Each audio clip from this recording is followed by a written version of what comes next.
Les toxines qui arrivent dans l'organisme, elles sont très souvent liposolubles. Et donc, dans le foie, il est prévu une oxydation, la phase 1 de la détoxination, qui va permettre d'oxyder dans un premier temps. Dans la phase 2, la détoxination, c'est une conjugaison qui va permettre finalement de transformer ces molécules qui étaient liposolubles au départ en molécules hydrosolubles qui pourront être éliminées plus facilement par la bile, par les voies urinaires, etc.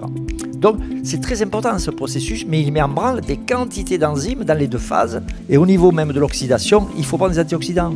Les polyphénols, les fruits rouges, colorés, tous les légumes verts jouent un rôle très important aussi. Suivant le cas, on a plutôt des draineurs à base d'oligoéléments et de plantes, un plutôt hépatique, allergie épure, un plutôt rénal, allergie de reine, et puis l'allergie détox qui est un mélange de quantité d'ingrédients qui vont permettre de resynthétiser du glutathion. C'est mieux de prendre les ingrédients qui vont permettre de synthétiser le glutathion que de donner du glutathion. C'est une molécule complexe, elle va être dégradée dans la digestion. Il va être dégradé, il va être métabolisé. À la limite, si vous voulez donner un produit qui détoxifie comme le glutathion mais de façon un peu moins puissante, c'est la cystéine, l'acétylcystéine, qui est une fonction thiol qui piège les toxiques, en particulier les métaux lourds.